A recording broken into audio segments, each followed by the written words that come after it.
नमस्कार दोस्तों, स्वागत है आप सभी का एक बार फिर से राय स्टडी यूट्यूब चैनल पर। दोस्तों आज हम आपके लिए लेकर आए हैं चाइल्ड डेवलपमेंट एंड पेडागोजी की 11वीं सीरीज, जिसमें हमने आपके लिए कुछ महत्वपूर्ण प्रश्नों को चुना है। दोस्तों सभी प्रश्न बहुत ही महत्वपूर्ण है, तो आप वीडियो को लास्ट तक जरूर देखिए और अगर आपको वीडियो पसंद आती है तो वीडियो को लाइक करके सभी के साथ शेयर जरूर कीजिए। अगर आप हमारे चैनल पर नए हैं तो चैनल को सब्सक्राइब करके बेल आइकन दबा दीजिए, जिससे अगली आने वाली सभी वीडियो की नोटिफिकेशन सबसे पहले आपको मिल सके। दोस्तों बिना किसी देरी के चलिए डिस्कस करते हैं आज का पहला प्रश्न। दोस्तों आज की सीरीज का हमारा पहला प्रश्न है, आवश्यकता का पदानुक्रम सिद्धांत किसके द्वारा प्रतिपादित किया गया था। पहला ऑप्शन मैस्लो, दूसरा ऑप्शन वाटसन, तीसरा ऑप्शन कोहलर, चौथा ऑप्शन पावलोव। तो दोस्तों जो इसका सही आंसर होगा वो होगा ऑप्शन नंबर 1 मैस्लो। दोस्तों हम आपको बता दें, वर्ष 1954 में अब्राहम मैस्लो ने आवश्यकता के पदानुक्रम सिद्धांत का प्रतिपादन किया था। इसे प्रेरणा के मांग के सिद्धांत के नाम से भी जाना जाता है। इस सिद्धांत के अनुसार जब मनुष्य अपने जीवन के अस्तित्व के लिए किसी वस्तु की कमी का अनुभव करता है तो उसे प्राप्त करने के लिए प्रेरित हो जाता है। मैस्लो ने मनुष्य की 5 आवश्यकताओं को चिन्हित किया है जिससे मनुष्य अभिप्रेरित होता है। तो दोस्तों यहाँ पे हमारा ऑप्शन नंबर 1 सही हो जाएगा, मैस्लो। आवश्यकता का पदानुक्रम सिद्धांत मैस्लो के द्वारा प्रतिपादित किया गया था और यह सिद्धांत 1954 में दिया गया था। चलिए दोस्तों अगला प्रश्न देखते हैं। दोस्तों अगला प्रश्न है हमारा, निम्नलिखित में से किसको मुख्य अधिकारी ग्रंथि कहते हैं। पहला ऑप्शन एड्रीनल ग्रंथि, दूसरा ऑप्शन थायराइड ग्रंथि, तीसरा ऑप्शन अंतःस्रावी ग्रंथि और चौथा ऑप्शन पीयूष ग्रंथि। तो दोस्तों जो इसका सही आंसर होगा वो होगा ऑप्शन नंबर 4 पीयूष ग्रंथि। पीयूष ग्रंथि को मुख्य अधिकारी ग्रंथि कहा जाता है क्योंकि इस ग्रंथि के द्वारा ही अन्य ग्रंथियों को नियंत्रित एवं निर्देशित किया जाता है। इसलिए दोस्तों यहाँ पे हमारा ऑप्शन नंबर 4 सही हो जाएगा, पीयूष ग्रंथि। चलिए दोस्तों अगला प्रश्न देखते हैं। दोस्तों अगला प्रश्न है हमारा, खाली स्थान ने सामूहिक अचेतन का संप्रत्यय दिया था। दोस्तों यहाँ पे हमसे पूछा गया किसने सामूहिक अचेतन का संप्रत्यय दिया था। पहला ऑप्शन फ्रायड, दूसरा ऑप्शन युंग, तीसरा ऑप्शन एडलर, चौथा ऑप्शन सलीवन। तो दोस्तों जो इसका सही आंसर होगा वो होगा ऑप्शन नंबर 2 युंग। दोस्तों युंग महोदय ने सामूहिक अचेतन का संप्रत्यय दिया था। चलिए दोस्तों अगला प्रश्न देखते हैं। दोस्तों अगला प्रश्न है हमारा, अंगूर खट्टे हैं किसका उदाहरण है। पहला ऑप्शन प्रतिगमन, दूसरा ऑप्शन दमन, तीसरा ऑप्शन यौक्तिकीकरण, चौथा ऑप्शन प्रतिक्रिया निर्माण। तो दोस्तों जो इसका सही आंसर होगा वो होगा ऑप्शन नंबर 3 यौक्तिकीकरण। दोस्तों अंगूर खट्टे हैं वाक्य यौक्तिकीकरण का उदाहरण है। यौक्तिकीकरण मनोविज्ञान रूप से रक्षा प्रणाली है जिसमें विवादास्पद व्यवहार को तार्किक रूप से उचित ठहराने की कोशिश की जाती है तथा परिणाम के अनुसार कारण को व्यक्त किया जाता है। दोस्तों एक बार फिर से समझिएगा, यौक्तिकीकरण मनोविज्ञान रूप से रक्षा प्रणाली है जिसमें विवादास्पद व्यवहार को तार्किक रूप से उचित ठहराने की कोशिश की जाती है तथा परिणाम के अनुसार कारण को व्यक्त किया जाता है। तो दोस्तों यहाँ पे अंगूर खट्टे हैं उदाहरण यौक्तिकीकरण का है। चलिए दोस्तों अगला क्वेश्चन देखते हैं। दोस्तों अगला प्रश्न है हमारा, अधिगम का क्रिया प्रसूत अनुबंधन सिद्धांत किसके द्वारा दिया गया था। पहला ऑप्शन थॉर्नडाइक, दूसरा ऑप्शन पावलोव, तीसरा ऑप्शन टॉलमैन, चौथा ऑप्शन स्किनर। तो दोस्तों जो इसका सही आंसर होगा वो है ऑप्शन नंबर 4 स्किनर। दोस्तों स्किनर महोदय ने क्रिया प्रसूत अनुबंधन का सिद्धांत दिया था और इस सिद्धांत का प्रयोग चूहे पर किया गया था। तो यहाँ पे दोस्तों हमारा ऑप्शन नंबर 4 सही हो जाएगा, स्किनर। चलिए दोस्तों अगला प्रश्न देखते हैं।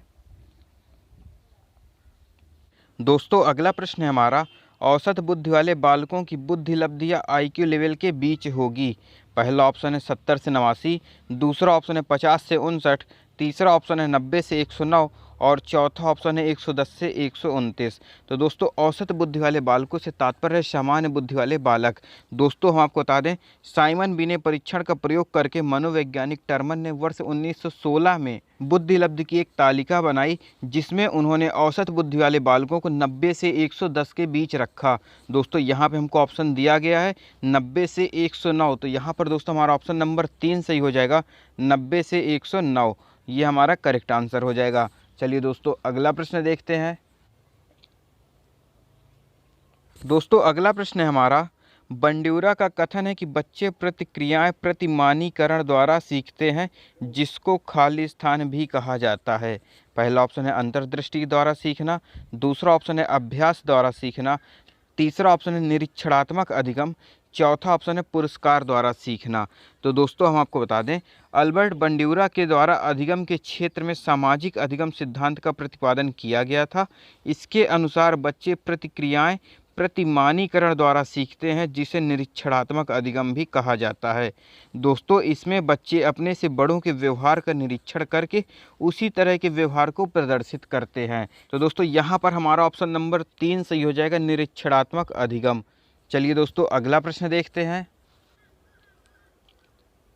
दोस्तों अगला प्रश्न है हमारा, पियाजे के संज्ञानात्मक विकास सिद्धांत में अमूर्त तर्क एवं परिपक्व नैतिक चिंतन किस अवस्था की विशेषताएं हैं?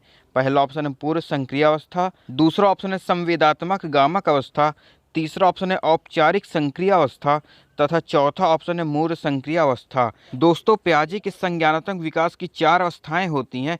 पहला संवेदनात्मक गामक अवस्था जन्म से 2 वर्ष तक, दूसरी पूर्व संक्रियात्मक अवस्था 2 वर्ष से 7 वर्ष तक और तीसरी मूर्त संक्रियात्मक अवस्था 7 वर्ष से 11 वर्ष तक तथा चौथी औपचारिक संक्रिया अवस्था जो कि 11 वर्ष से 14 वर्ष तक होती है। दोस्तों औपचारिक संक्रियात्मक अवस्था में बालक के चिंतन में पूर्ण क्रमबद्धता आ जाती है तथा अमूर्त तर्क एवं परिपक्व नैतिक चिंतन का विकास हो जाता है। इसलिए दोस्तों यहाँ पे हमारा ऑप्शन नंबर 3 सही हो जाएगा, औपचारिक संक्रिया अवस्था। चलिए दोस्तों अगला प्रश्न देखते हैं। दोस्तों अगला प्रश्न है हमारा, खाली स्थान जन्मजात व्यक्तिक गुणों का योगफल है। पहला ऑप्शन निरंतरता, दूसरा ऑप्शन समानता, तीसरा ऑप्शन वंशानुक्रम, चौथा ऑप्शन युत्सा। दोस्तों आनुवांशिकता का विकास शारीरिक एवं मानसिक गुणों के संचरण से होता है, जो माता एवं पिता से बच्चों में जीन्स के माध्यम से प्रवेश करता है। इसी के द्वारा वंशानुक्रम का निर्धारण भी होता है। इसलिए कहा जाता है कि वंशानुक्रम जन्मजात व्यक्तिक गुणों का योगफल है। दोस्तों वीएन झा के अनुसार वंशानुक्रम व्यक्ति की जन्मजात विशेषताओं का पूर्ण योग है। दोस्तों यहाँ पे योग से तात्पर्य है योगफल से, इसलिए दोस्तों यहाँ पे हमारा ऑप्शन नंबर 3 सही हो जाएगा, वंशानुक्रम। तो वंशानुक्रम जन्मजात व्यक्तिक गुणों का योगफल है। चलिए दोस्तों अगला प्रश्न देखते हैं। दोस्तों अगला प्रश्न हमारा, मनोवैज्ञानिकों के अनुसार निम्नलिखित में से किस विधि द्वारा मूल प्रवृत्तियों में परिवर्तन लाया जा सकता है? पहला ऑप्शन है मार्गांतरीकरण, दूसरा ऑप्शन है सहसंबंध, तीसरा ऑप्शन है विलयन, चौथा ऑप्शन है नवीनीकरण। तो दोस्तों जो इसका सही आंसर होगा वो होगा ऑप्शन नंबर 1, मार्गांतरीकरण। दोस्तों मार्गांतरीकरण को पुनर्निर्देशन भी कहा जाता है और इसके द्वारा बालक के मूल प्रवृत्तियों में परिवर्तन लाया जा सकता है। इसलिए दोस्तों यहाँ पे हमारा ऑप्शन नंबर 1 सही हो जाएगा, मार्गांतरीकरण। तो दोस्तों ये थे आज के कुछ महत्वपूर्ण प्रश्न जो कि शिक्षक पात्रता परीक्षा में अक्सर पूछे जाते हैं। उम्मीद है दोस्तों आपको वीडियो पसंद आई होगी। दोस्तों अगर वीडियो पसंद आई तो प्लीज़ वीडियो को लाइक करके सभी के साथ शेयर जरूर कीजिए।